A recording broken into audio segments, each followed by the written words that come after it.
Médecine, c'est pas un sprint, c'est un marathon. Dès la première année, je me suis dit, ok, tu as 9 mois pour réussir le concours, et 9 mois, c'est rien. C'est comme une grossesse. Et si d'autres y sont arrivés, alors pourquoi pas toi? Alors j'ai travaillé régulièrement avec acharnement, sans relâche. J'ai testé différentes techniques pour apprendre, mémoriser et consolider mes connaissances. Et à mon époque, sans vouloir faire la vieille, la compétition était rude parce qu'il y avait les doublants, et parfois même les triplants, qui connaissaient déjà par cœur tout le programme. C'était ça la première année de médecine, de la compétition pure. Et cette année-là, j'ai beaucoup appris. Sur moi-même, sur ma capacité à me dépasser et à résister à la pression.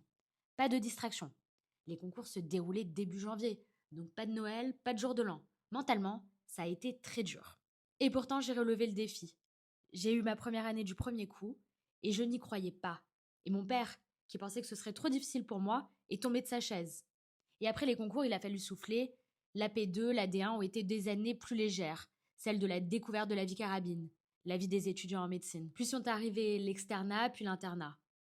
Bref, je raconte tout mon parcours, mes réussites et aussi mes moments difficiles dans mon livre Docteur Médecine au rayon X. Le livre que j'aurais aimé avoir avant de me lancer dans les études de médecine, et c'est aussi le guide que j'aurais aimé avoir pendant mon parcours pour mieux savoir à quelle sauce j'allais être mangée. Et aussi, j'aurais aimé que mes parents le lisent pour mieux comprendre ce qui était en train de se passer.